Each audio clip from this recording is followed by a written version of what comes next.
Mr. Speaker, the President of the United States.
Speaker Johnson, Vice President Vance, the First Lady of the United States,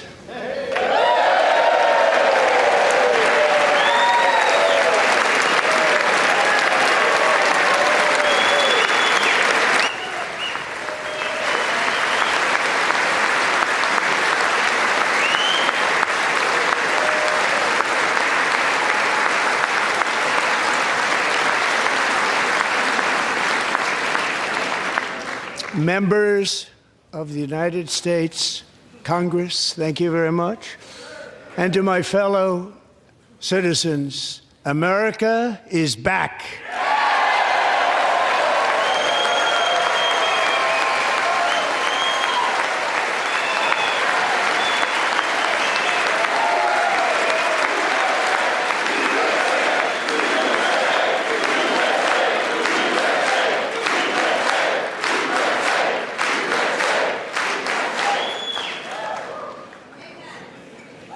6 weeks ago, I stood beneath the dome of this Capitol and proclaimed the dawn of the golden age of America. From that moment on, it has been nothing but swift and unrelenting action to usher in the greatest and most successful era in the history of our country.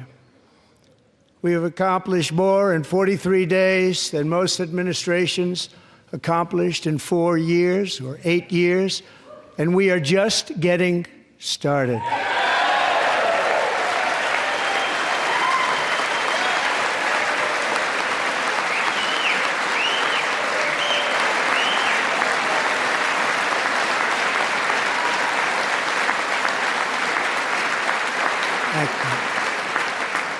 I return to this chamber tonight to report that America's momentum is back, our spirit is back, our pride is back, our confidence is back, and the American dream is surging bigger and better than ever before.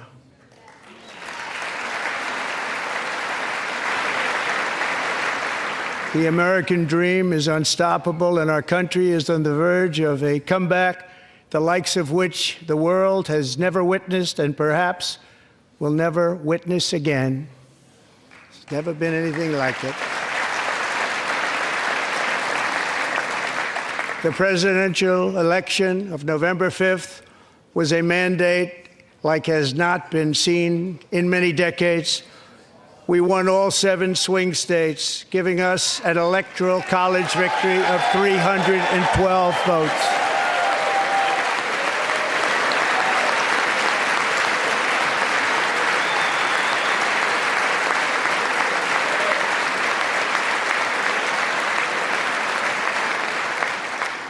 We won the popular vote by big numbers and won counties in our country.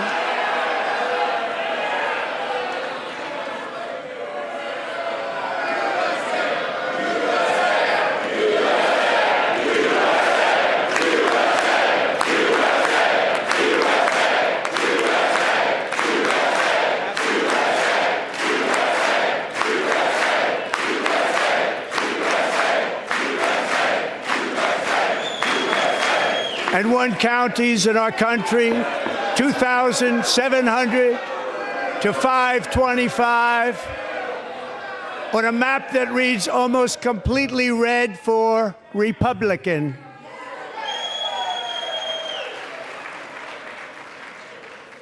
Now, for the first time in modern history, more Americans believe that our country is headed in the right direction than the wrong direction. In fact, it's an astonishing record, 27-point swing, the most ever.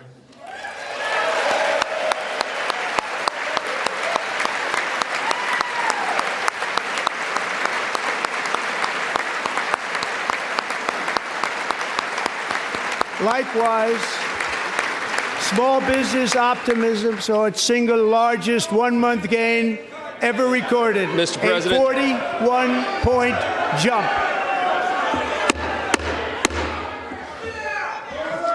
Members are directed to uphold and maintain decorum in the House and to cease any further disruptions.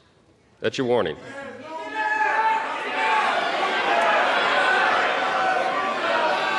Members are engaging in willful and continuing breach of decorum, and the chair is prepared to direct the Sergeant-at-Arms to restore order to the joint session.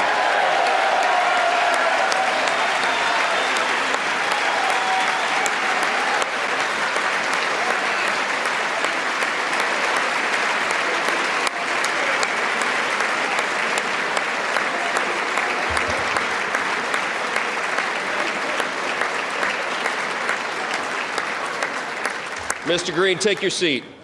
Take your seat, sir. Take your seat. Finding that members continue to engage in willful and concerted disruption of proper decorum, the chair now directs the Sergeant-at-Arms to restore order. Remove this gentleman from the chamber.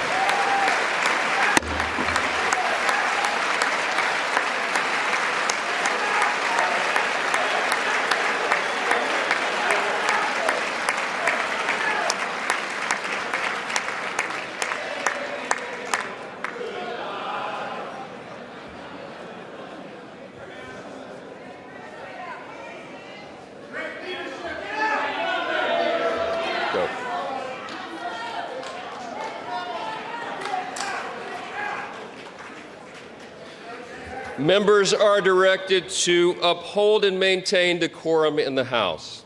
Mr. President, you continue. Thank you. Over the past 6 weeks, I have signed nearly 100 executive orders and taken more than 400 executive actions, a record, to restore common sense, safety, optimism, and wealth all across our wonderful land. The people elected me to do the job, and I'm doing it.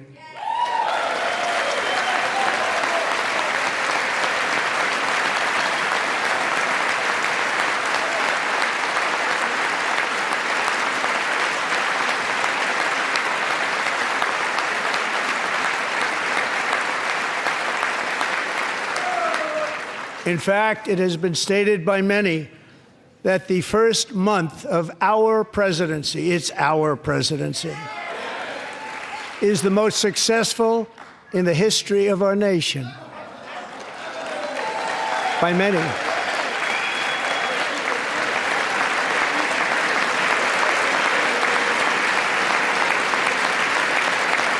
And what makes it even more impressive is that, do you know who number 2 is? George Washington. How about that? How about that? I don't know about that list, but we'll take it. Within hours of taking the oath of office, I declared a national emergency on our southern border, and I deployed the U.S. military and Border Patrol to repel the invasion of our country. And what a job they've done. As a result, illegal border crossings last month were by far the lowest ever recorded, ever.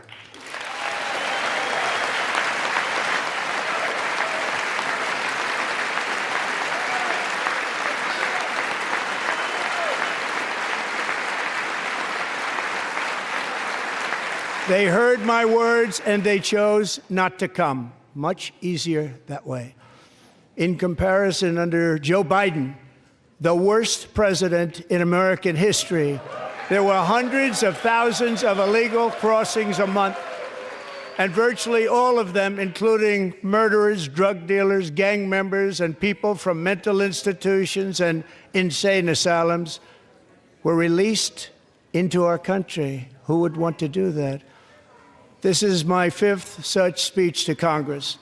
And once again, I look at the Democrats in front of me, and I realize there is absolutely nothing I can say to make them happy or to make them stand or smile or applaud. Nothing I can do. I could find a cure to the most devastating disease, a disease that would wipe out entire nations, or announce the answers to the greatest economy in history, or the stoppage of crime to the lowest levels ever recorded. And these people sitting right here will not clap, will not stand, and certainly will not cheer for these astronomical achievements. They won't do it, no matter what. Five times I've been up here. It's very sad, and it just shouldn't be this way.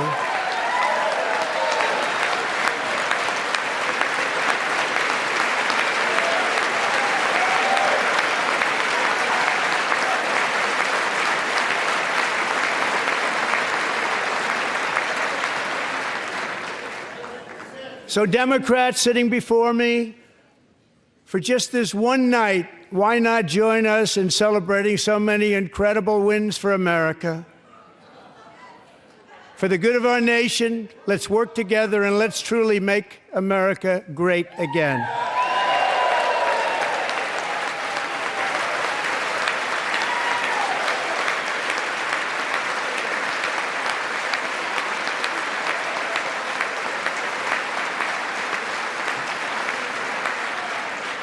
Every day, my administration is fighting to deliver the change America needs to bring a future that America deserves, and we're doing it. This is a time for big dreams and bold action. Upon taking office, I imposed an immediate freeze on all federal hiring, a freeze on all new federal regulations, and a freeze on all foreign aid.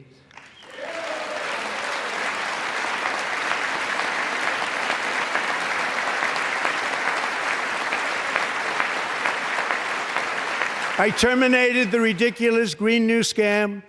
I withdrew from the unfair Paris Climate Accord, which was costing us trillions of dollars that other countries were not paying. I withdrew from the corrupt World Health Organization.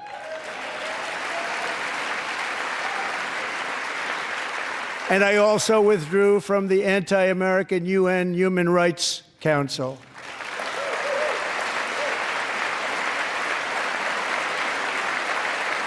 We ended all of Biden's environmental restrictions that were making our country far less safe and totally unaffordable. And importantly, we ended the last administration's insane electric vehicle mandate, saving our auto workers and companies from economic destruction.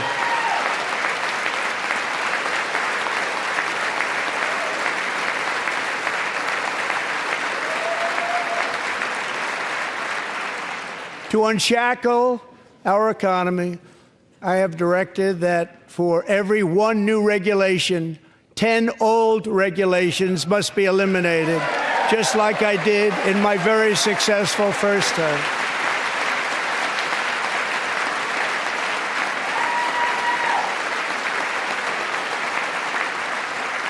And in that first term, we set records on ending unnecessary rules and regulations like no other president had done before. We ordered all federal workers to return to the office. They will either show up for work in person or be removed from their job.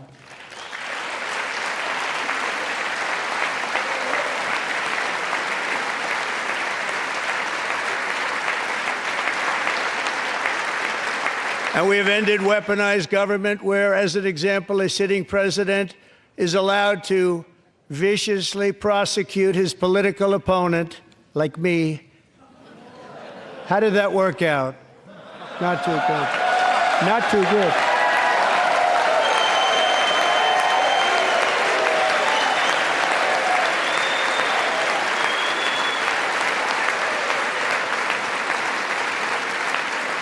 And I have stopped all government censorship and brought back free speech in America. It's back.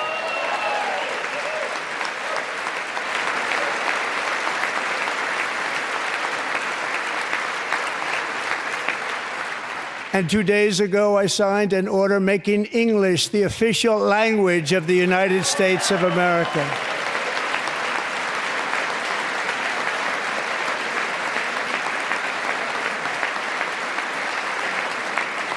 I renamed the Gulf of Mexico the Gulf of America.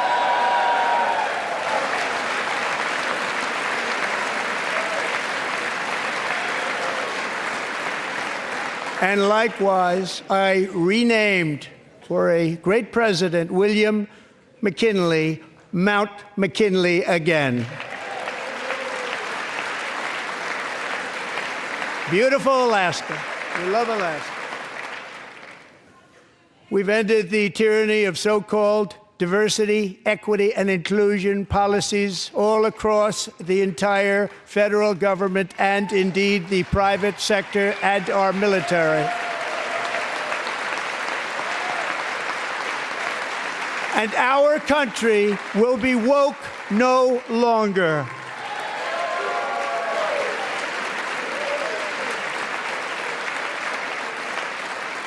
We believe that whether you are a doctor, an accountant, a lawyer, or an air traffic controller, you should be hired and promoted based on skill and competence, not race or gender.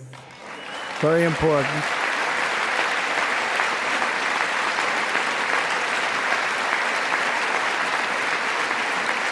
You should be hired based on merit.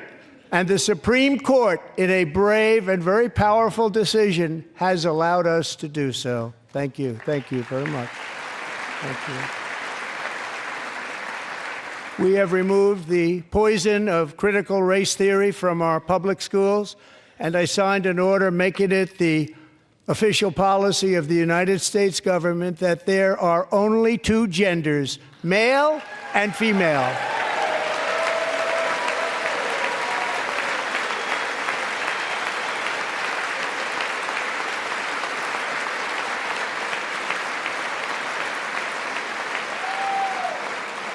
I also signed an executive order to ban men from playing in women's sports.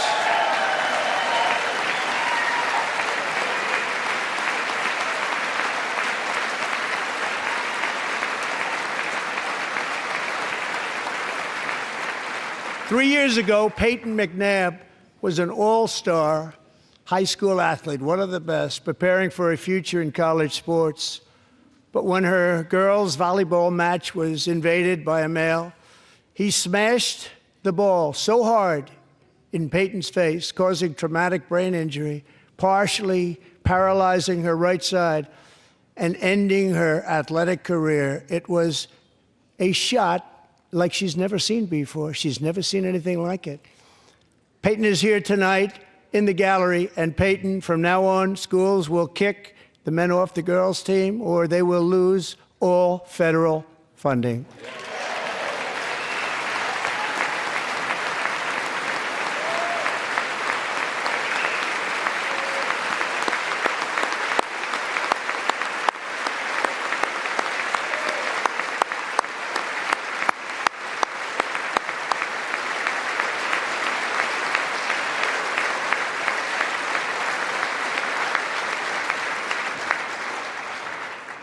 And if you really want to see numbers, just take a look at what happened in the women's boxing, weightlifting, track and field, swimming, or cycling, where a male recently finished a long-distance race 5 hours and 14 minutes ahead of a woman for a new record by 5 hours.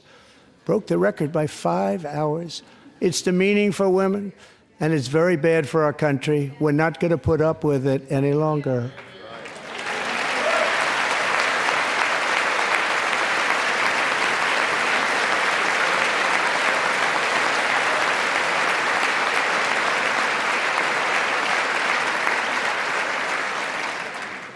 What I have just described is only a small fraction of the common sense revolution that is now, because of us, sweeping the entire world. Common sense has become a common theme, and we will never go back. Never. Never going to let that happen. Among my very highest priorities is to rescue our economy and get dramatic and immediate relief to working families. As you know, we inherited from the last administration an economic catastrophe and an inflation nightmare. Their policies drove up energy prices, pushed up grocery costs, and drove the necessities of life out of reach for millions and millions of Americans. They've never had anything like it. We suffered the worst inflation in 48 years, but perhaps even in the history of our country. They're not sure. As president, I'm fighting every day to reverse this damage and make America affordable again.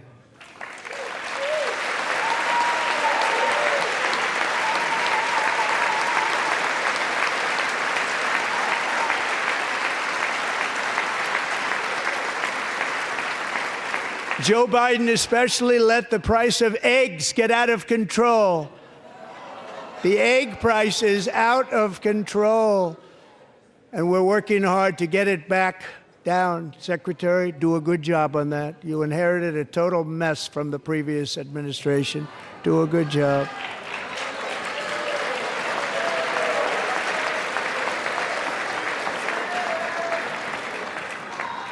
A major focus of our fight to defeat inflation is rapidly reducing the cost of energy. The previous administration cut the number of new oil and gas leases by 95%, slowed pipeline construction to a halt, and closed more than 100 power plants. We are opening up many of those power plants right now.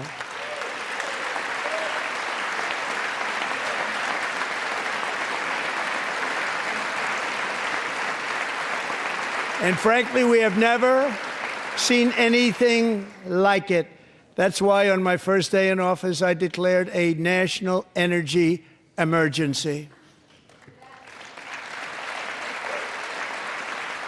As you've heard me say many times, we have more liquid gold under our feet than any nation on earth, and by far. And now I fully authorize the most talented team ever assembled to go and get it. It's called Drill, Baby, Drill.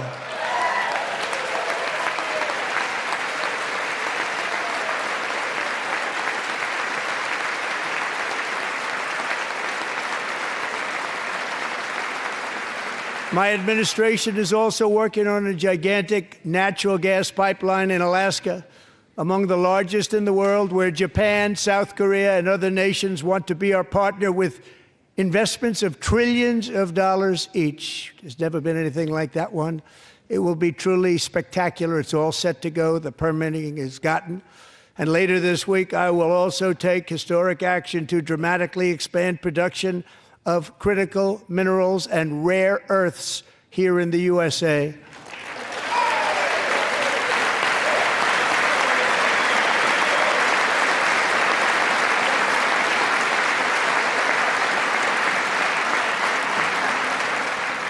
To further combat inflation, we will not only be reducing the cost of energy, but will be ending the flagrant waste of taxpayer dollars.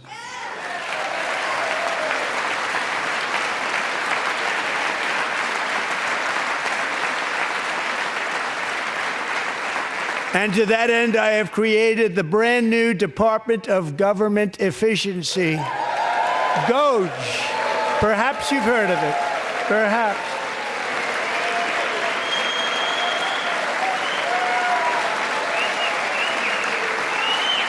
Which is headed by Elon Musk, who is in the gallery tonight.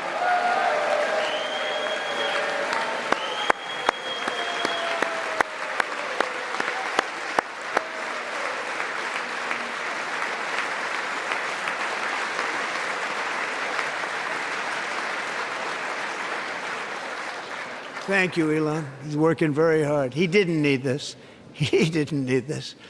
Thank you very much. We appreciate it. Everybody here, even this side, appreciates it, I believe. They just don't want to admit that. Just listen to some of the appalling waste we have already identified. $22 billion from HHS to provide free housing and cars for illegal aliens. $45 million for diversity, equity, and inclusion scholarships in Burma.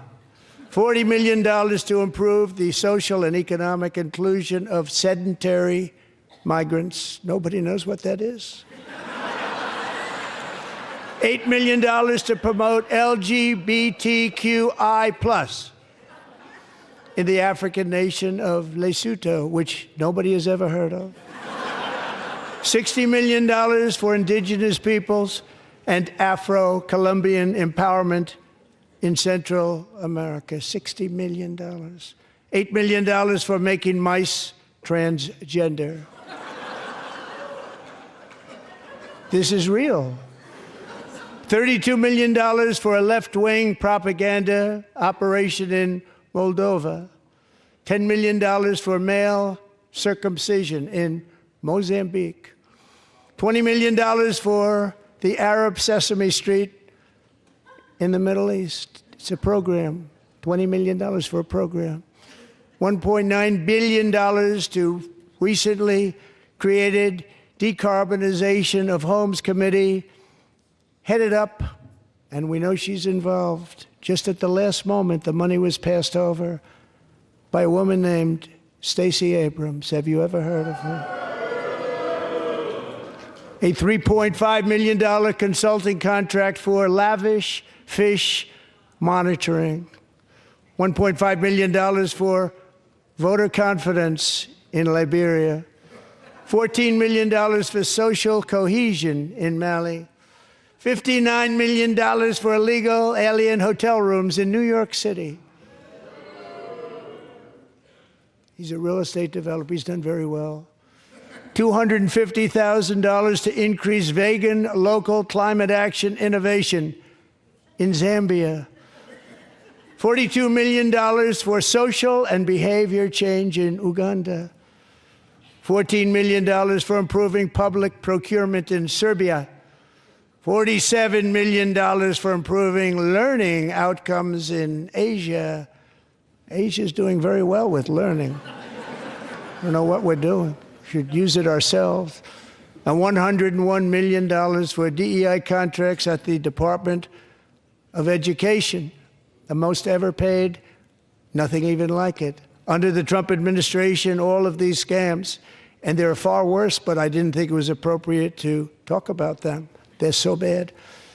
Many more have been found out and exposed and swiftly terminated by a group of very intelligent, mostly young people, headed up by Elon, and we appreciate it. We found hundreds of billions of dollars of fraud.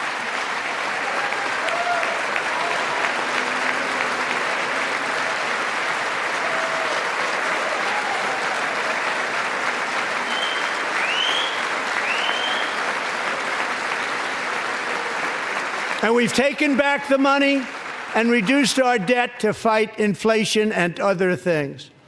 Taken back a lot of that money. We got it just in time. This is just the beginning. The Government Accountability Office, a federal government office, has estimated annual fraud of over $500 billion in our nation, and we are working very hard to stop it. We're going to. We're also identifying shocking levels of incompetence and probable fraud in the Social Security program for our seniors, and that our seniors and people that we love rely on. Believe it or not, government databases list 4.7 million Social Security members from people aged 100 to 109 years old. It lists 3.6 million people from ages 110 to 119. I don't know any of them. I know some people that are rather elderly, but not quite that elderly. 3.47 million people from ages 120 to 129. 3.9 million people from ages 130 to 139. 3.5 million people from ages 140 to 149.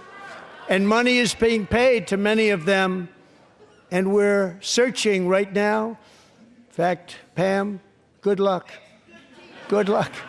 You're going to find it. But a lot of money is paid out to people because it just keeps getting paid, and nobody does, and it really hurts Social Security and hurts our country. 1.3 million people from ages 150 to 159, and over 130,000 people, according to the Social Security databases, are age over 160 years old. We have a healthier country than I thought, Bobby.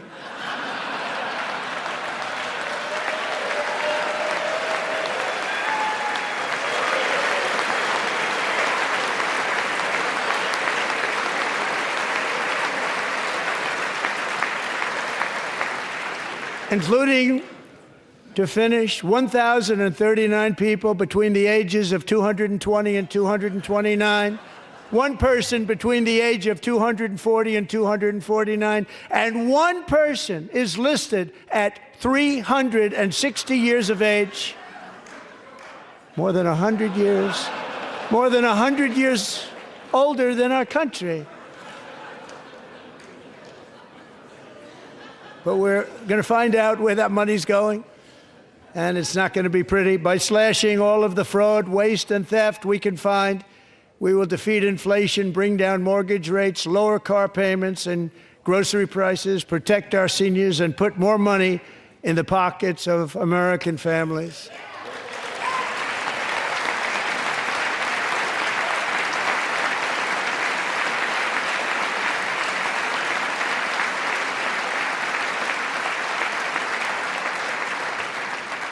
And today, interest rates took a beautiful drop, big, beautiful drop. It's about time.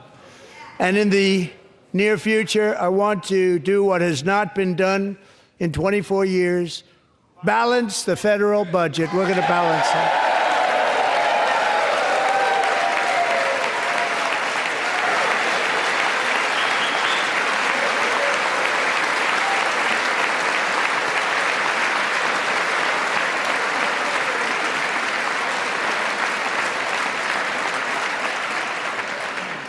With that goal in mind, we have developed in great detail what we are calling the Gold Card, which goes on sale very, very soon. For $5 million, we will allow the most successful job-creating people from all over the world to buy a path to U.S. citizenship. It's like the green card, but better and more sophisticated. And these people will have to pay tax in our country. They won't have to pay tax from where they came. The money that they've made, you wouldn't want to do that, but they have to pay tax, create jobs. They'll also be taking people out of colleges and paying for them so that we can keep them in our country instead of having them being forced out. Number one, at the top school, as an example, being forced out and not being allowed to stay and create tremendous numbers of jobs and great success for a company out there. So while we take out the criminals, killers, traffickers, and child predators who are allowed to enter our country under the open border policy of these people, the Democrats, the Biden administration, the open border insane policies that you've allowed to destroy our country, we will now bring in brilliant, hardworking, job-creating people. They're going to pay a lot of money, and we're going to reduce our debt with that money.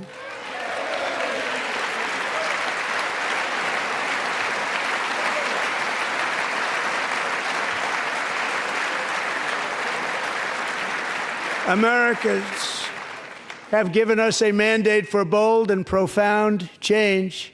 For nearly 100 years, the federal bureaucracy has grown until it has crushed our freedoms, ballooned our deficits, and held back America's potential in every possible way.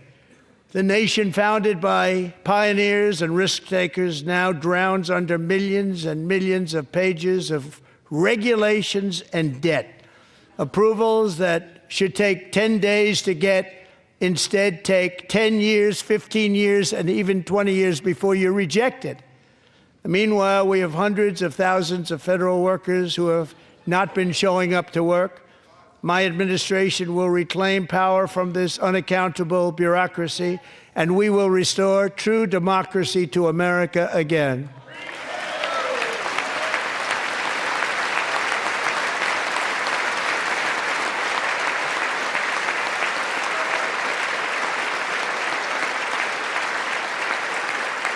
And any federal bureaucrat who resists this change will be removed from office immediately. Because we are draining the swamp. It's very simple. And the days of rule by unelected bureaucrats are over.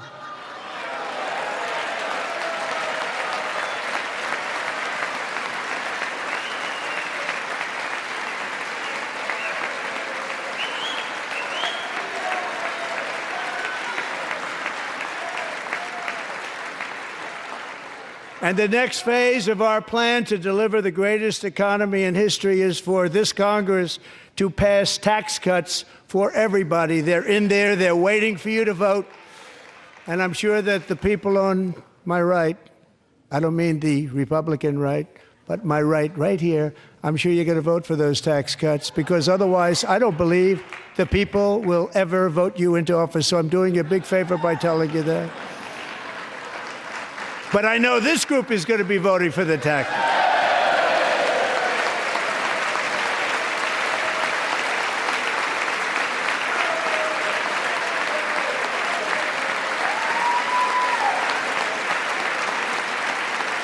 Thank you. It's a very, very big part of our plan. We had tremendous success in our first term with it. A very big part of our plan. We're seeking permanent income tax cuts all across the board. And to get urgently needed relief to Americans hit especially hard by inflation, I'm calling for no tax on tips, no tax on overtime, and no tax on Social Security benefits for our great seniors.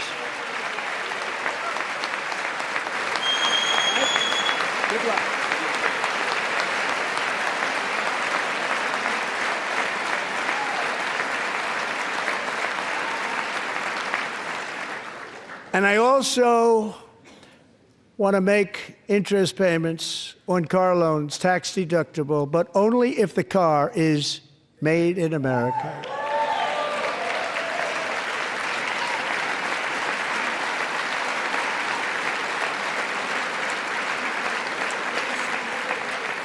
And by the way, we're going to have growth in the auto industry like nobody's ever seen. Plants are opening up all over the place. Deals are being made. Never seen. That's a combination of the election win and tariffs. It's a beautiful word, isn't it? That, along with our other policies, will allow our auto industry to absolutely boom. It's going to boom. Spoke to the majors today, all three, the top people, and they're so excited. In fact, already numerous car companies have announced that they will be building massive automobile plants in America, with Honda just announcing a new plant in Indiana, one of the largest anywhere in the world.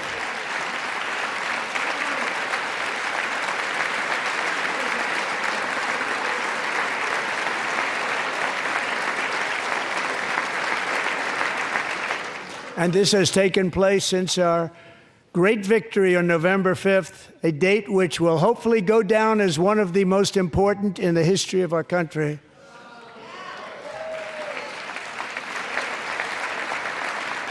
In addition, as part of our tax cuts, we want to cut taxes on domestic production and all manufacturing.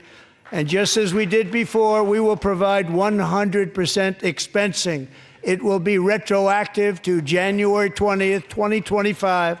And it was one of the main reasons why our tax cuts were so successful in our first term, giving us the most successful economy in the history of our country, first term. We had a great first term.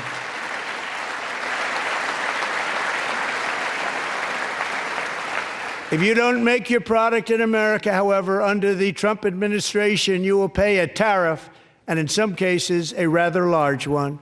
Other countries have used tariffs against us for decades, and now it's our turn to start using them against those other countries.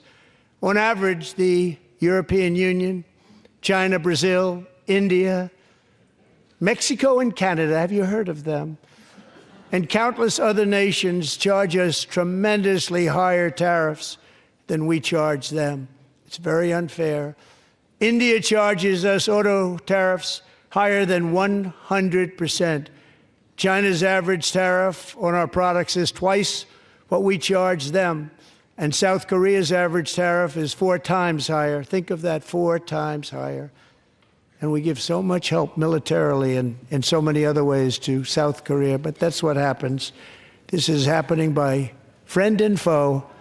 This system is not fair to the United States and never was, and so on April 2nd, I wanted to make it April 1st, but I didn't want to be accused of April Fool's Day.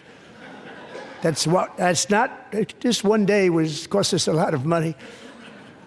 But we're going to do it in April. I'm a very superstitious person. April 2nd, reciprocal tariffs kick in.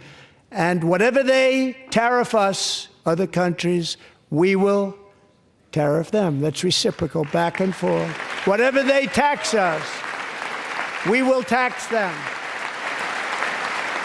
If they do non-monetary tariffs to keep us out of their market, then we will do non-monetary barriers to keep them out of our market. There's a lot of that, too. They don't even allow us in their market. We will take in trillions and trillions of dollars and create jobs like we have never seen before. I did it with China and I did it with others, and the Biden administration couldn't do anything about it because there was so much money they couldn't do anything about it. We have been ripped off for decades by nearly every country on earth, and we will not let that happen any longer.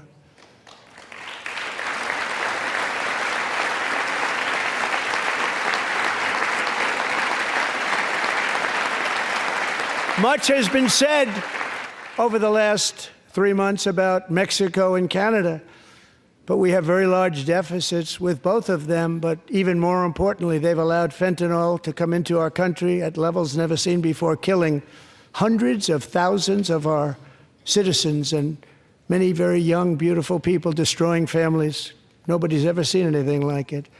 They are, in effect, receiving subsidies of hundreds of billions of dollars. We pay subsidies to Canada and to Mexico of hundreds of billions of dollars, and the United States will not be doing that any longer. We're not going to do it any longer.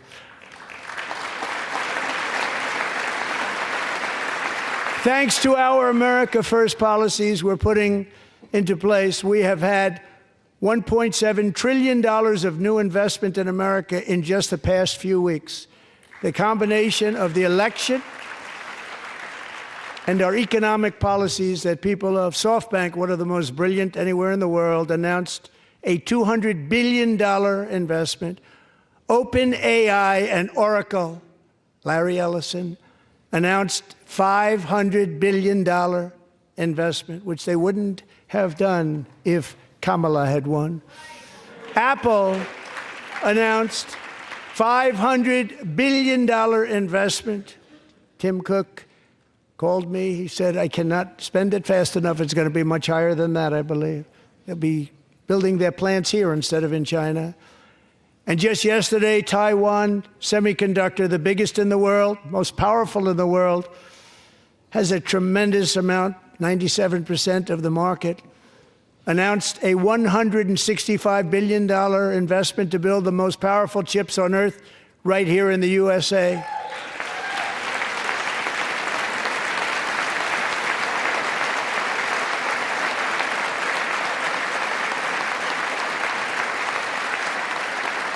And we're not giving them any money. Your CHIPS Act is a horrible, horrible thing. We give hundreds of billions of dollars, and it doesn't mean a thing. They take our money and they don't spend it. All that meant to them, we're giving them no money. All that was important to them was they didn't want to pay the tariffs, so they came and they're building, and many other companies are coming. We don't have to give them money. We just want to protect our businesses and our people, and they will come because they won't have to pay tariffs if they build in America. So it's very amazing. You should get rid of the CHIP Act, and whatever's left over, Mr. Speaker, you should use it to reduce debt or any other reason you want to.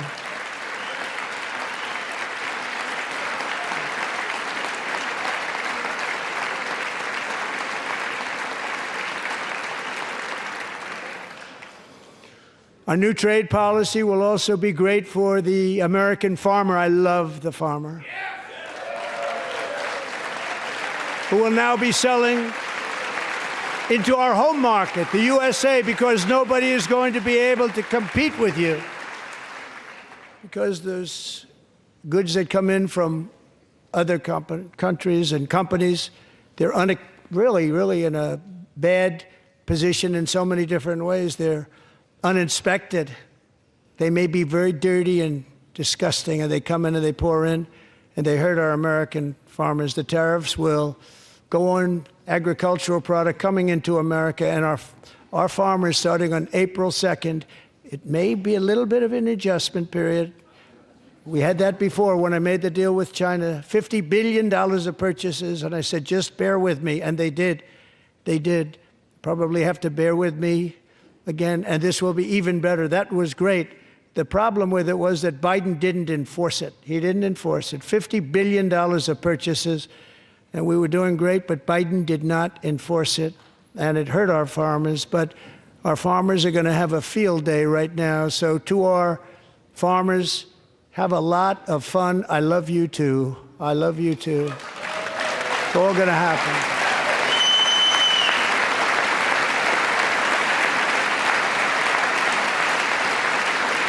And I have also imposed a 25% tariff on foreign aluminum, copper, lumber, and steel, because if we don't have, as an example, steel and lots of other things, we don't have a military, and frankly, we just won't have a country very long.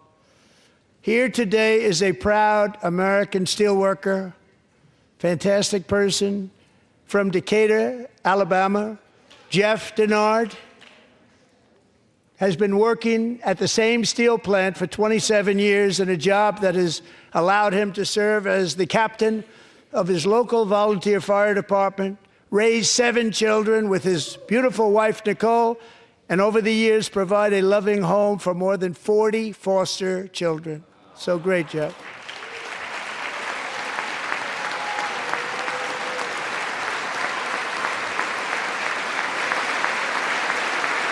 Thank you, Jeff.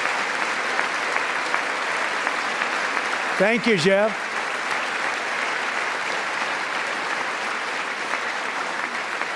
Stories like Jeff's remind us that tariffs are not just about protecting American jobs. They're about protecting the soul of our country.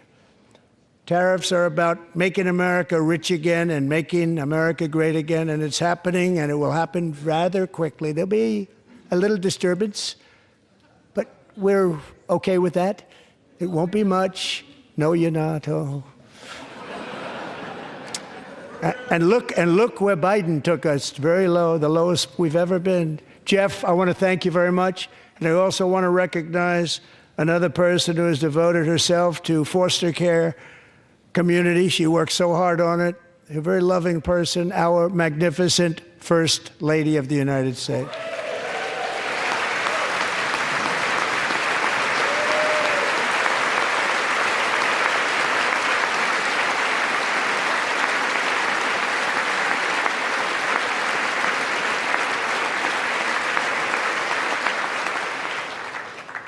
Melania's work has yielded incredible results, helping prepare our nation's future leaders as they enter the workforce. Our First Lady is joined by 2 impressive young women, very impressive. Haley Ferguson, who benefited from the First Lady's Fostering the Future initiative and is poised to complete her education and become a teacher. And Elliston Berry, who became a victim of an illicit deepfake image produced by a peer. With Elliston's help, the Senate just passed the Take It Down Act, and this is so important. Thank you very much, John. John Thune, thank you. Stand up, John. Thank you, John.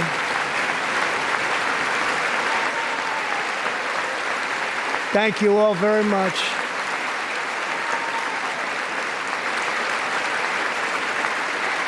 Thank you. And thank you to John Thune and the Senate. Great job. To criminalize the publication of such images online is a terrible, terrible thing. And once it passes the House, I look forward to signing that bill into law. Thank you. And I'm going to use that bill for myself, too, if you don't mind. Because nobody gets treated worse than I do online. Nobody. That's great. Thank you very much to the Senate. Thank you. But if we truly care about protecting Americans' children, no step is more crucial than securing America's borders. Over the past 4 years, 21 million people poured into the United States. Many of them were murderers, human traffickers, gang members, and other criminals from the streets of dangerous cities all throughout the world. Because of Joe Biden's insane and very dangerous open border policies, they are now strongly embedded in our country, but we are getting them out and getting them out fast.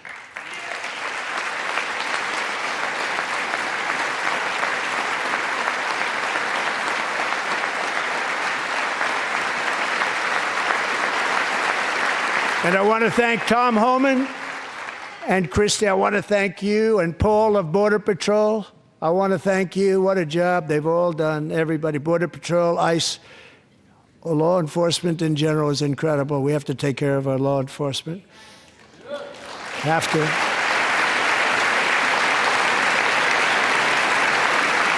Last year,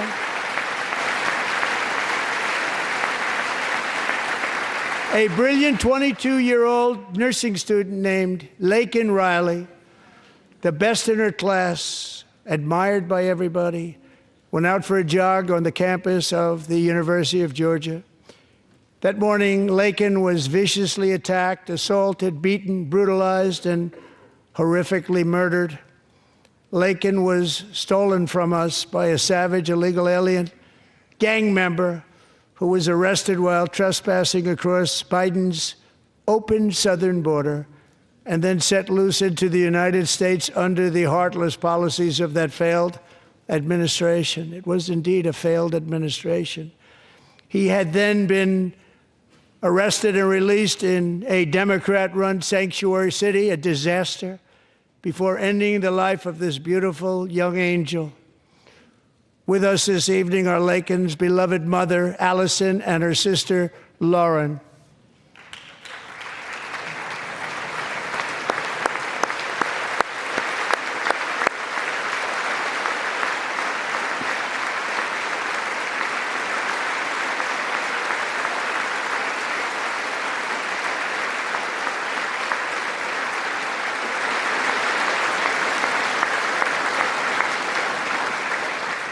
Last year, I told Laken's grieving parents that we would ensure their daughter would not have died in vain.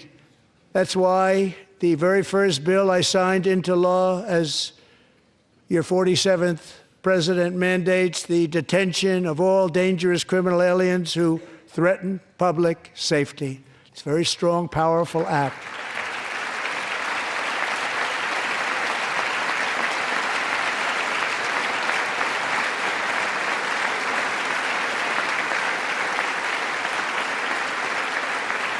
It's called the Laken-Riley Act. So Allison and Lauren, America will never, ever forget our beautiful Laken Hope Riley.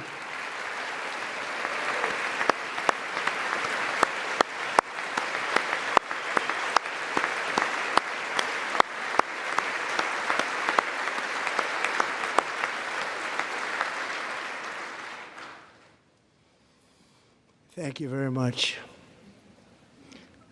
Since taking office, my administration has launched the most sweeping border and immigration crackdown in American history, and we quickly achieved the lowest numbers of illegal border crossers ever recorded. Thank you.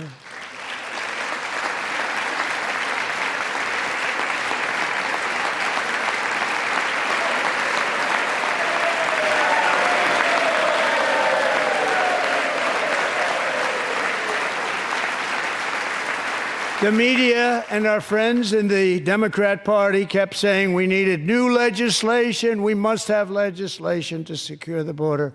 But it turned out that all we really needed was a new president.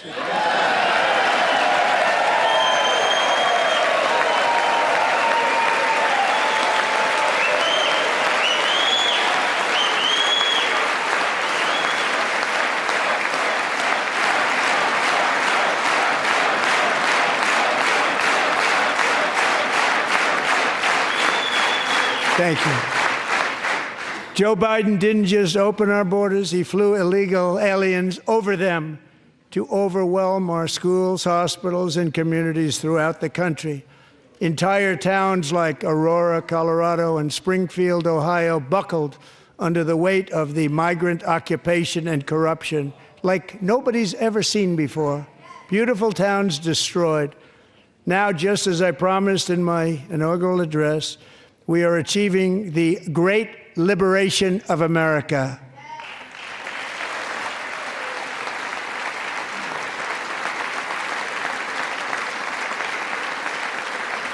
But there still is much work to be done. Here tonight is a woman I have gotten to know Alexis Nungary from Houston.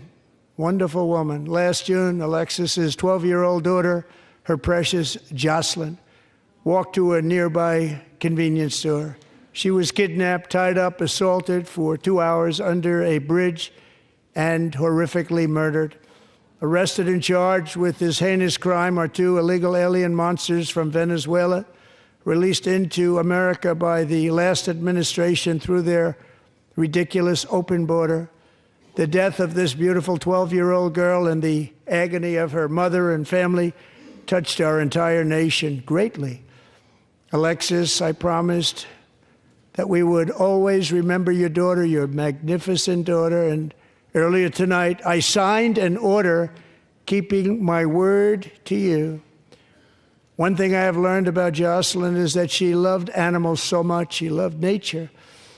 Across Galveston Bay, from where Jocelyn lived in Houston, you will find a magnificent national wildlife refuge, a pristine, peaceful, 34,000-acre sanctuary for all of God's creatures on the edge of the Gulf of America.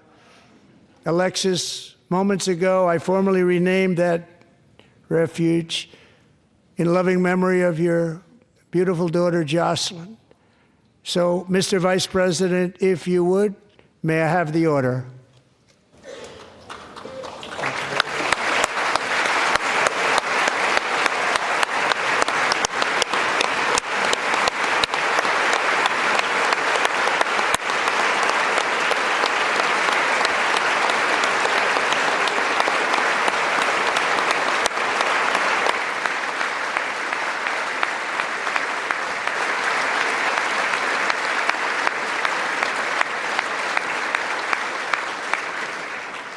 Thank you very much.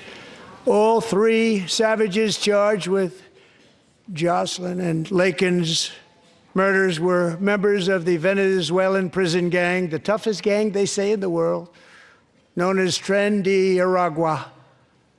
2 weeks ago, I officially designated this gang, along with MS-13 and the bloodthirsty Mexican drug cartels, as foreign terrorist organizations.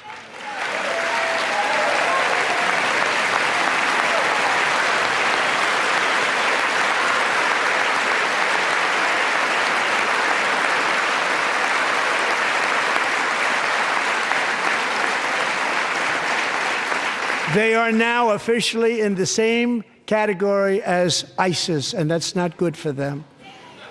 Countless thousands of these terrorists were welcomed into the U.S. by the Biden administration. But now every last one will be rounded up and forcibly removed from our country, or, if they're too dangerous, put in jails, standing trial in this country, because we don't want them to come back ever. With us this evening is a warrior on the front lines of that battle, Border Patrol Agent Roberto Ortiz. Great guy.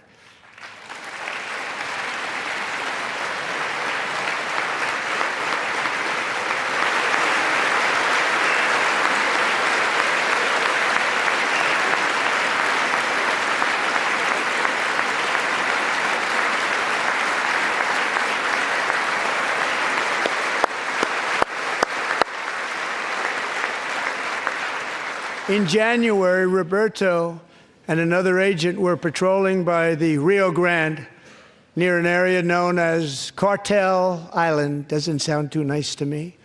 When heavily armed gunmen started shooting at them, Roberto saw that his partner was totally exposed, at great danger, and he leapt into action, returning fire and providing crucial seconds for his fellow agent to seek safety, just barely. I have some of the prints of that event, and it was not good. Agent Ortiz, we salute you for your great courage and for your line of fire that you took and for the bravery that you showed. We honor you, and we will always honor you. Thank you, Roberto, very much.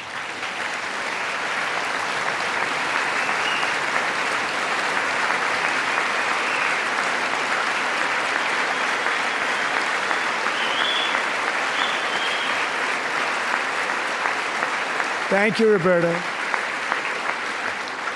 And I actually got to know him on my many calls to the border. He's a great gentleman. The territory to the immediate south of our border is now dominated entirely by criminal cartels that murder, rape, torture, and exercise total control. They have total control over a whole nation, posing a grave threat to our national security. The cartels are waging war on America, and it's time for America to wage war on the cartels, which we are doing.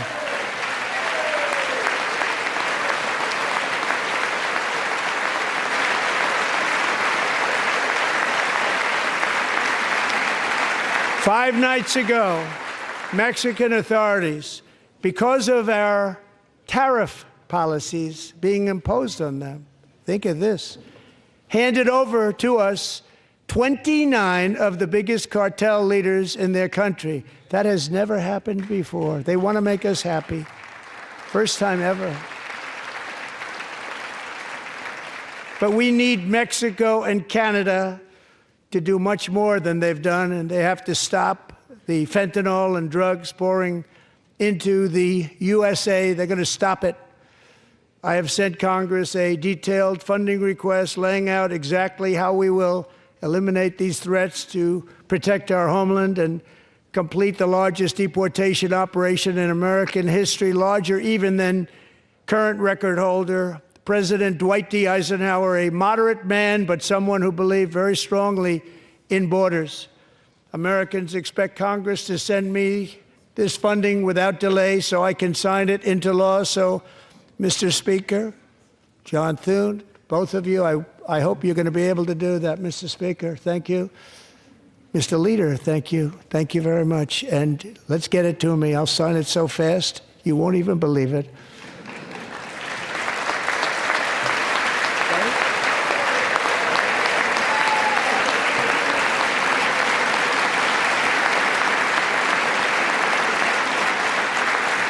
And as we reclaim our sovereignty, we must also bring back law and order to our cities and towns.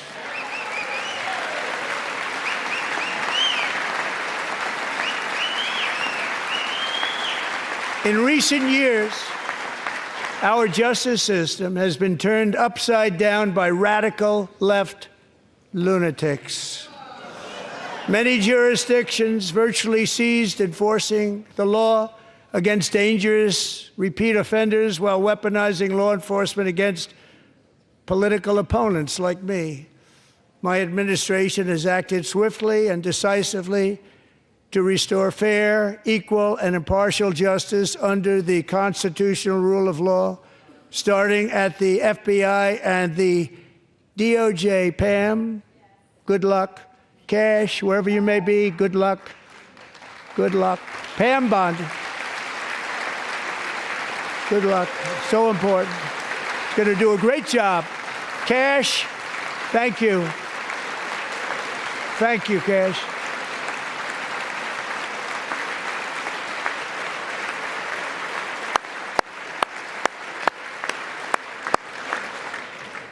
They've already started very strong. They're going to do a fantastic job. You're going to be very proud of them. We're also once again giving our police officers the support, protection, and respect they so dearly deserve. They have to get it. They have such a hard, dangerous job, but we're going to make it less dangerous. The problem is the bad guys don't respect the law, but they're starting to respect it, and they soon will respect it. This also includes our great fire departments throughout the country. Our firemen and women are unbelievable people, and we'll never forget them. And besides that, they voted for me in record numbers, so I have no choice.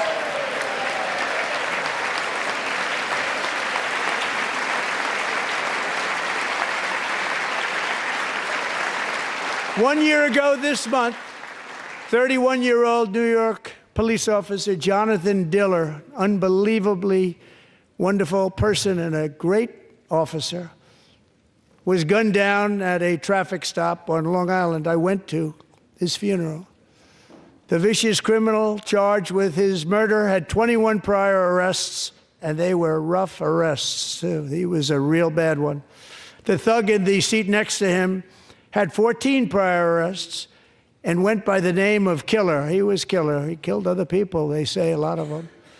I attended Officer Diller's service, and when I met his wife and one-year-old son, Ryan, it was very inspirational, actually.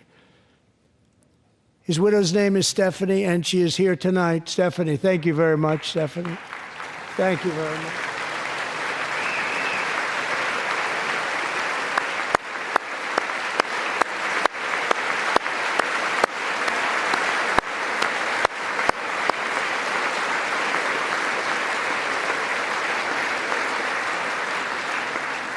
Stephanie, we're going to make sure that Ryan knows his dad was a true hero, New York's finest, and we're going to get these cold-blooded killers and repeat offenders off our streets, and we're going to do it fast.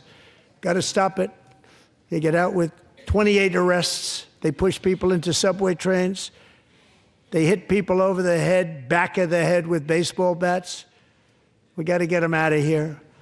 I've already signed an executive order requiring a mandatory death penalty for anyone who murders a police officer. And tonight I'm asking Congress to pass that policy into permanent law.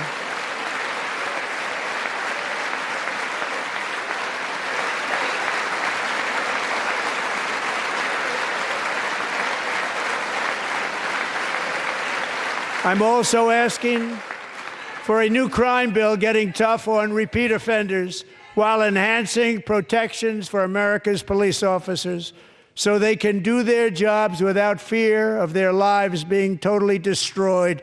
They don't want to be killed. We're not going to let them be killed. Joining us in the gallery tonight is a young man who truly loves our police. His name is DJ Daniel. He is 13 years old, and he has always dreamed of becoming a police officer.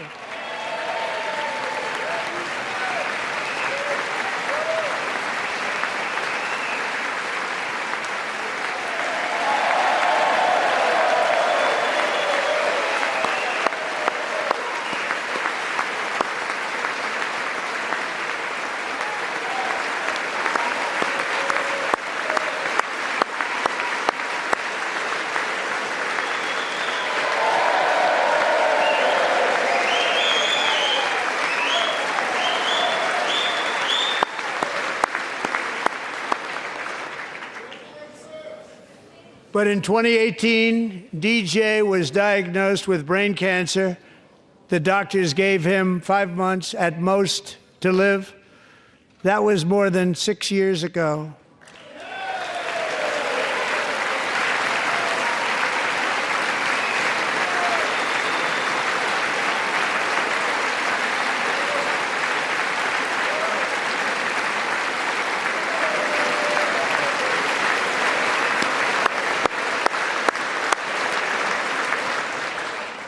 Since that time, DJ and his dad have been on a quest to make his dream come true, and DJ has been sworn in as an honorary law enforcement officer, actually a number of times. The police love him, the police departments love him.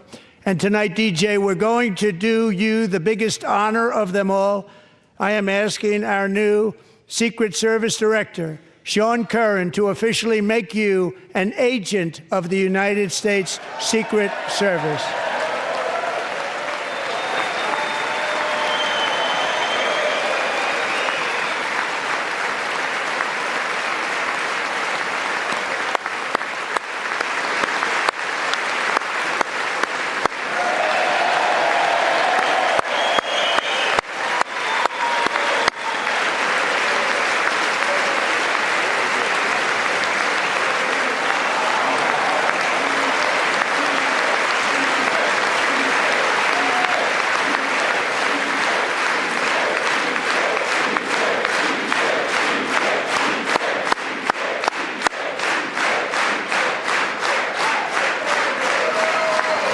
Thank you, DJ. DJ's doctors believe his cancer likely came from a chemical he was exposed to when he was younger. Since 1975, rates of child cancer have increased by more than 40%. Reversing this trend is one of the top priorities for our new presidential commission to make America healthy again, chaired by our new Secretary of Health and Human Services, Robert F. Kennedy, Jr.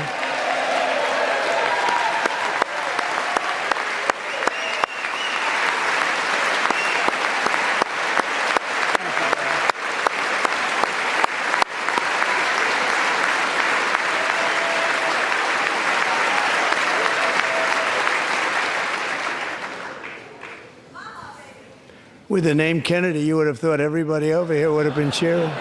How quickly they forget. Our goal is to get toxins out of our environment, poisons out of our food supply, and keep our children healthy and strong.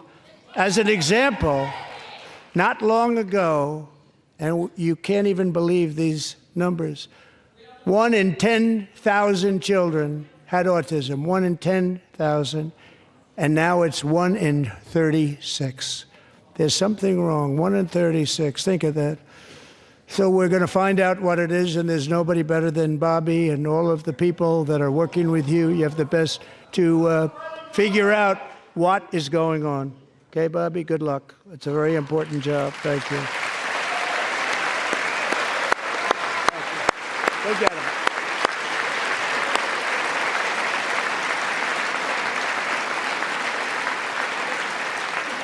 Thank you. My administration is also working to protect our children from toxic ideologies in our schools.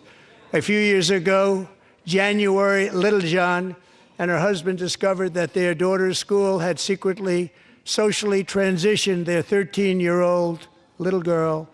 Teachers and administrators conspired to deceive January and her husband while encouraging her daughter to use a new name and pronouns. They, them pronoun, actually, all without telling January, who is here tonight and is now a courageous advocate against this form of child abuse. January, thank you. Thank you. Thank you very much.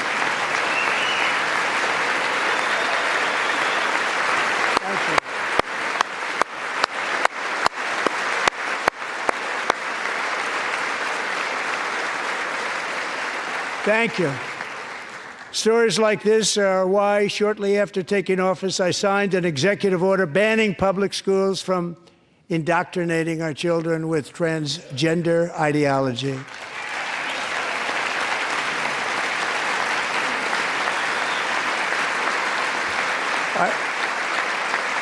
I also signed an order to cut off all taxpayer funding to any institution that engages in the sexual mutilation of our youth.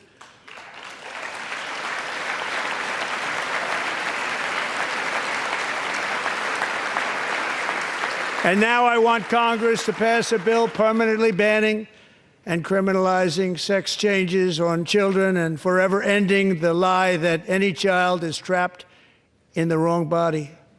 This is a big lie.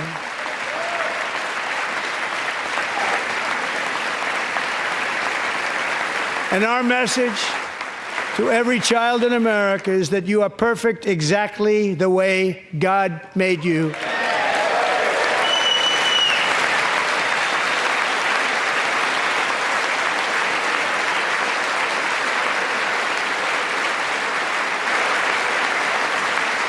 Because we're getting wokeness out of our schools and out of our military, and it's already out, and it's out of our society. We don't want it. Wokeness is trouble. Wokeness is bad. It's gone. It's gone. And we feel so much better for it, don't we? Don't we feel better? Our service members won't be activists and ideologues. They will be fighters and warriors. They will fight for our country. And Pete, congratulations. Secretary of Defense, congratulations.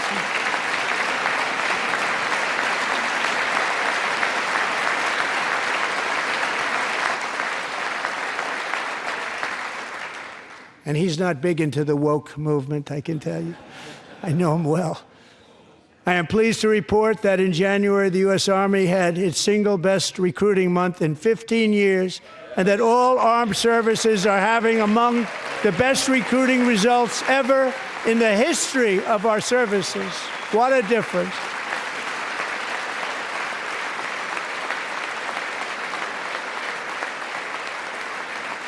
And you know, it was just a few months ago where the results were exactly the opposite. We couldn't recruit anywhere. We couldn't recruit. Now we're having the best results just about that we've ever had. What a tremendous turnaround.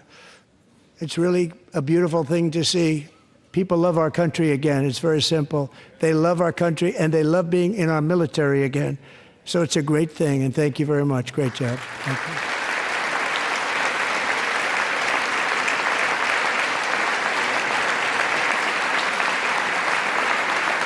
you. We're joined tonight by a young man, Jason Hartley, who knows the weight of that call of duty. Jason's father, grandfather, and great-grandfather all wore the uniform. Jason tragically lost his dad, who was also a Los Angeles County Sheriff's deputy when he was just a boy, and now he wants to carry on the family legacy of service. Jason is a senior in high school, a six-letter varsity athlete, a really good athlete, they say, a brilliant student with a 4.46, that's good, GPA. And his greatest dream is to attend the U.S. Military Academy at West Point.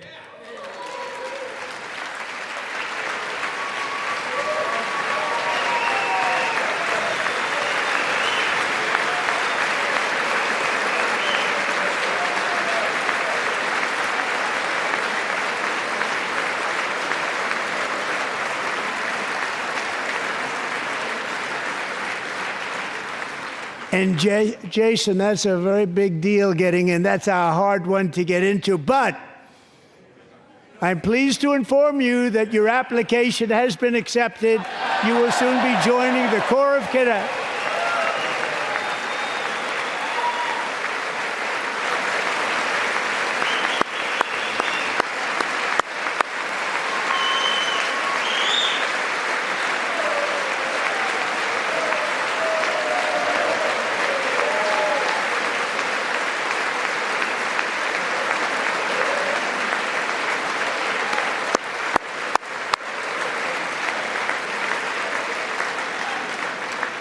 Thank you. Jason, you're going to be on the long gray line, Jason. As Commander-in-Chief, my focus is on building the most powerful military of the future. As a first step, I'm asking Congress to fund a state-of-the-art Golden Dome missile defense shield to protect our homeland, all made in the USA.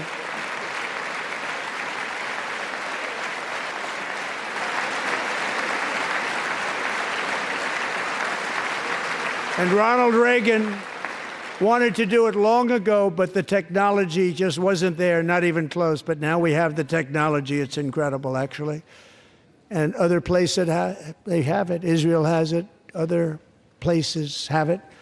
And the United States should have it too, right, Tim, right? They should have it too. So I want to thank you. But it's a very, very important. This is a very dangerous world. We should have it. We want to be protected, and we're going to protect our citizens like never before.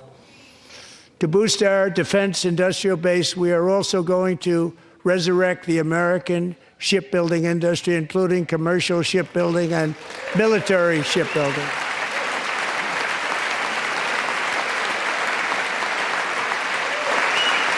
And for that purpose, I am announcing tonight that we will create a new Office of Shipbuilding in the White House and offer special tax incentives to bring this industry home to America where it belongs. We used to make so many ships. We don't make them anymore very much, but we're going to make them very fast, very soon. It will have a huge impact. To further enhance our national security, my administration will be reclaiming the Panama Canal, and we've already started doing it.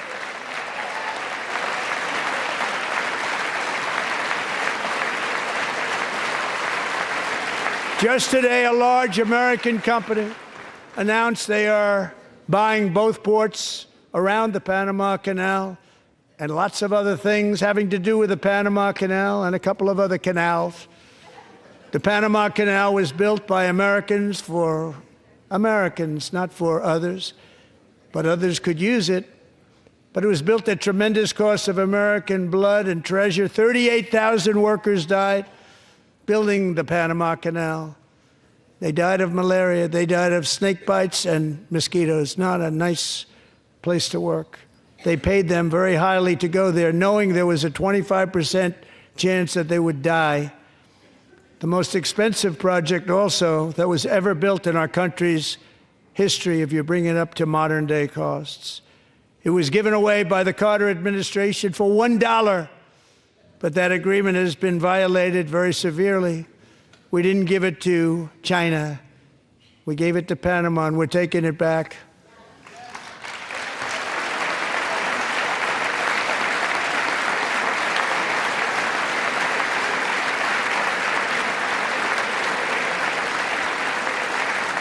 And we have Marco Rubio in charge. Good luck, Marco.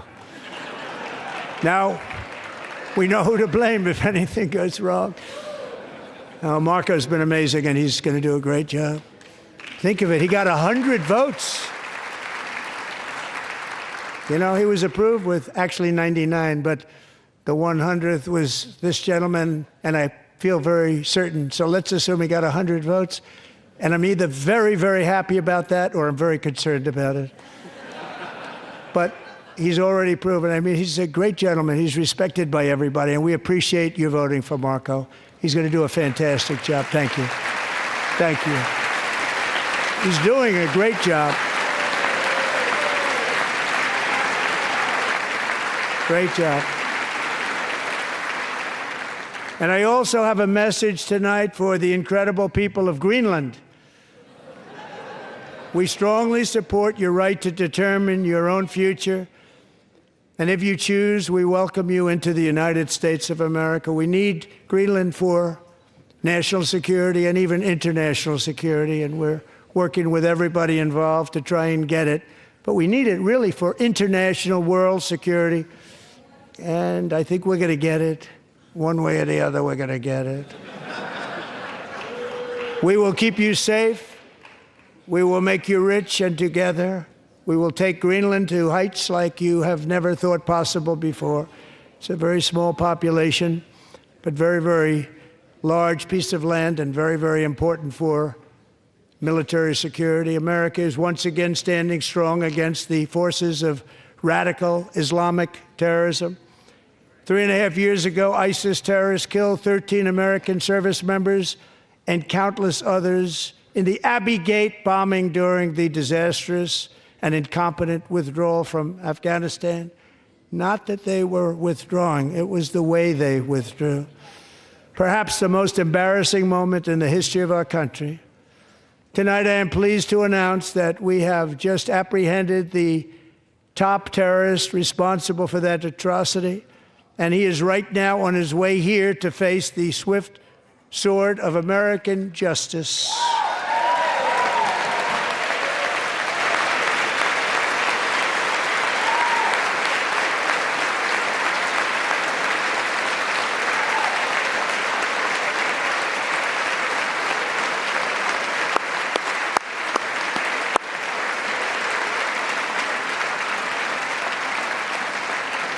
And I want to thank especially the government of Pakistan for helping arrest this monster.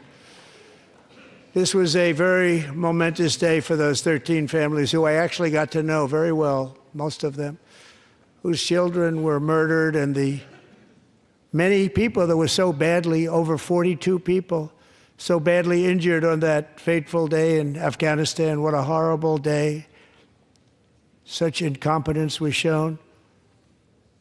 That when Putin saw what happened, I guess he said, wow, maybe this is my chance. That's how bad it was. Should have never happened. Grossly incompetent people. I spoke to many of the parents and loved ones, and they're all in our hearts tonight. Just spoke to them on the phone. We had a big call. Every one of them called, and everybody was on the line, and they did nothing but cry with happiness. They were very happy, as happy as you can be under those circumstances. Their child, brother, sister, son, daughter was killed for no reason whatsoever. In the Middle East, we're bringing back our hostages from Gaza. In my first term, we achieved one of the most groundbreaking peace agreements in generations, the Abraham Accords.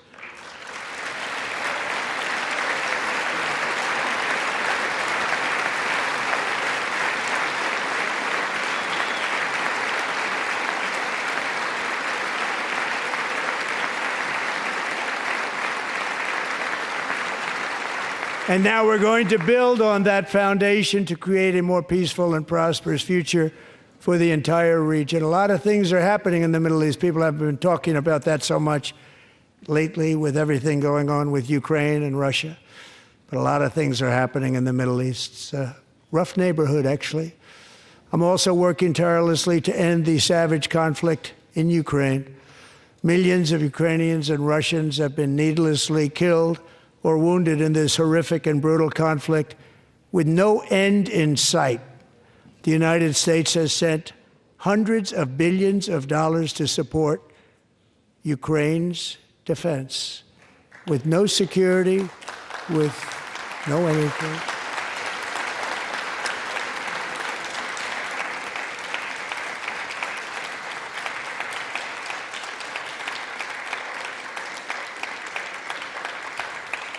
Do you want to keep it going for another 5 years? Yeah, you would say Pocahontas says yes.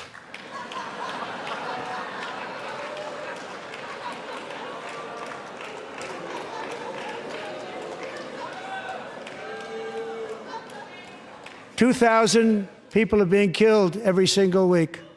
More than that. They're Russian young people. They're Ukrainian young people. They're not Americans. But I want it to stop. Meanwhile, Europe has sadly spent more money buying Russian oil and gas than they have spent on defending Ukraine, by far. Think of that. They've spent more buying Russian oil and gas than they have defending. And we've spent perhaps $350 billion, like taking candy from a baby. That's what happened. And they've spent $100 billion. What a difference that is. And we have an ocean separating us, and they don't. But we're getting along very well with them, and lots of good things are happening. Biden has authorized more money in this fight than Europe has spent by billions and billions of dollars. It's hard to believe that they wouldn't have stopped it and said, at some point, come on, let's equalize. You got to be equal to us. But that didn't happen. Earlier today, I received an important letter from President Zelensky of Ukraine. The letter reads, Ukraine is ready to come to the negotiating table as soon as possible to bring lasting peace closer. Nobody wants peace more than the Ukrainians, he said. My team and I stand ready to work under President Trump's strong leadership to get a peace that lasts. We do really value how much America has done to help Ukraine maintain its sovereignty and independence. Regarding the agreement on minerals and security, Ukraine is ready to sign it at any time that is convenient for you. I appreciate that he sent this letter, just got it a little while ago. Simultaneously, we've had serious discussions with Russia and have received strong signals that they are ready for peace. Wouldn't that be beautiful? Wouldn't that be beautiful?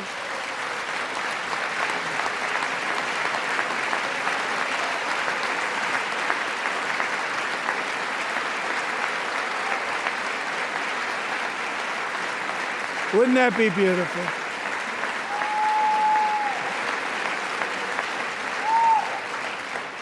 It's time to stop this madness. It's time to halt the killing. It's time to end this senseless war. If you want to end wars, you have to talk to both sides. Nearly 4 years ago, amid rising tensions, a history teacher named Mark Fogel was detained in Russia and sentenced to 14 years in a penal colony. Rough stuff. The previous administration barely lifted a finger to help him. They knew he was innocent, but they had no idea where to begin. But last summer, I promised his 95-year-old mother, Malphine, that we would bring her boy safely back home. After 22 days in office, I did just that, and they are here tonight.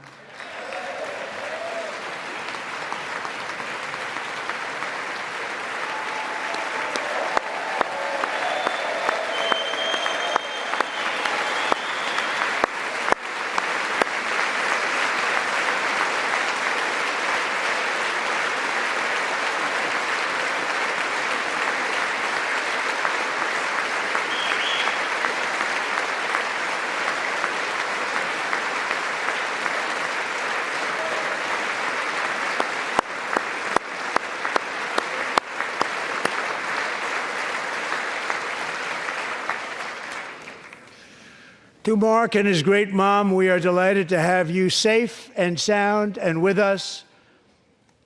As fate would have it, Mark Fogel was born in a small rural town in Butler, Pennsylvania. Have you heard of it? Where his mother has lived for the past 78 years. I just happened to go there last July 13th for a rally. That was not pleasant. And that is where I met his beautiful mom right before I walked onto that stage. And I told her I would not forget what she said about her son. And I never did I? Never forgot. Less than 10 minutes later, at that same rally, gunfire rang out, and a sick and deranged assassin unloaded 8 bullets from his sniper's perch into a crowd of many thousands of people. My life was saved by a fraction of an inch, but some were not so lucky. Corey Comparator was a firefighter, a veteran, a Christian, a husband, a devoted father, and above all, a protector. When the sound of gunshots pierced the air, it was a horrible sound. Corey knew instantly what it was and what to do. He threw himself on top of his wife and daughters and shielded them from the bullets with his own body. Corey was hit really hard. You know the story from there. He sacrificed his life to save theirs. 2 others, very fine people, were also seriously hit. But thankfully, with the help of 2 great country doctors, we thought they were gone and they were saved. So those doctors had great talent. We're joined by Corey's wife, Helen, who was his high school sweetheart, and their 2 beloved daughters, Allison and Kaylee. Thank you.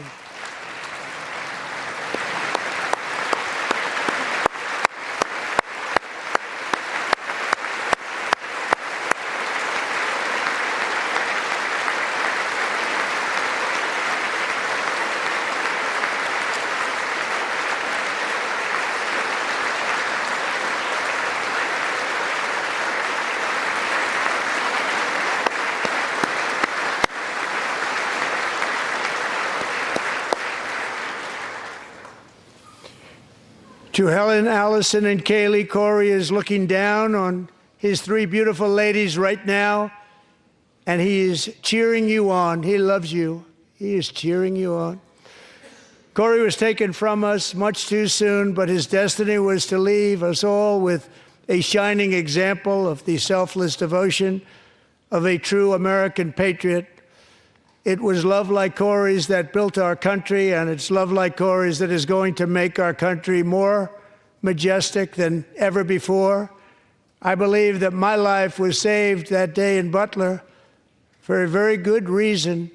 I was saved by God to make America great again. I believe that. Thank you. Thank you.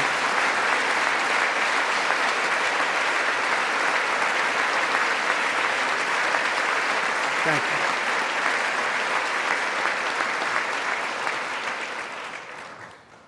Thank you very much. From the patriots of Lexington and Concord to the heroes of Gettysburg and Normandy, from the warriors who crossed the Delaware to the trailblazers who climbed the Rockies, and from the legends who soared at Kitty Hawk to the astronauts who touched the moon, Americans have always been the people who defied all odds, transcended all dangers, made the most extraordinary sacrifices, and did whatever it took to defend our children, our country, and our freedom.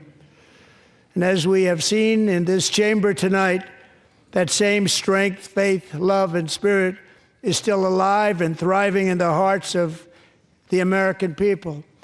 Despite the best efforts of those who would try to censor us, silence us, break us, destroy us, Americans are today a proud, free, sovereign, and independent nation that will always be free, and we will fight for it till death. We will never let anything happen to our beloved country, because we are a country of doers, dreamers, fighters, and survivors. Our ancestors crossed a vast ocean, strode into the unknown wilderness, and carved their fortunes from the rock and soil of a perilous and very dangerous frontier. They chased our destiny across a boundless continent. They built the railroads, laid the highways, and graced the world with American marvels like the Empire State Building, the mighty Hoover Dam, and the towering Golden Gate Bridge. They lit the world with electricity, broke free of the force of gravity, fired up the engines of American industry, vanquished the communists, fascists, and Marxists all over the world, and gave us countless modern wonders sculptured out of iron, glass, and steel. We stand on the shoulders of these pioneers who won and built the modern age. These workers who poured their sweat into the skylines of our cities. These warriors who shed their blood on fields of battle and gave everything they had for our rights and for our freedom. Now it is our time to take up the righteous cause of American liberty. And it is our turn to take America's destiny into our own hands and begin the most thrilling days in the history of our country. This will be our greatest era. With God's help, over the next 4 years, we are going to lead this nation even higher, and we are going to forge the freest, most advanced, most dynamic, and most dominant civilization ever to exist on the face of this earth. We are going to create the highest quality of life, build the safest and wealthiest and healthiest and most vital communities anywhere in the world. We are going to conquer the vast frontiers of science, and we are going to lead humanity into space and plant the American flag on the planet Mars and even far beyond.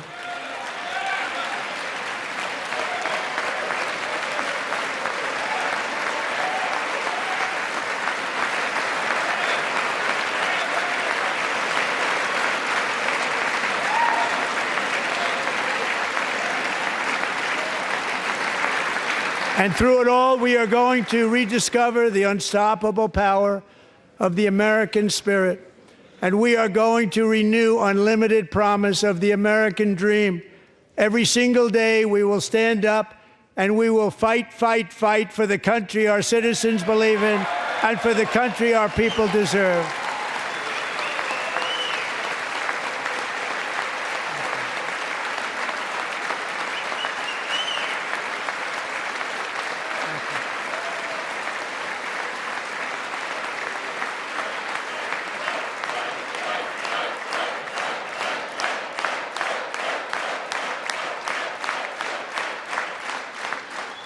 My fellow Americans, get ready for an incredible future, because the golden age of America has only just begun. It will be like nothing that has ever been seen before. Thank you, God bless you, and God bless America.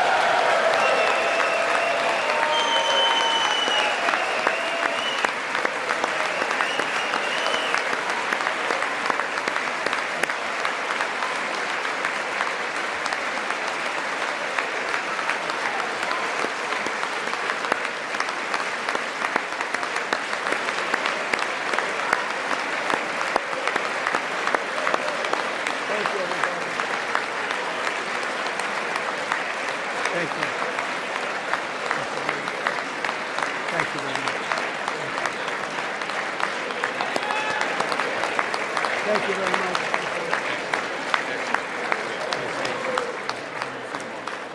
Thank you very much.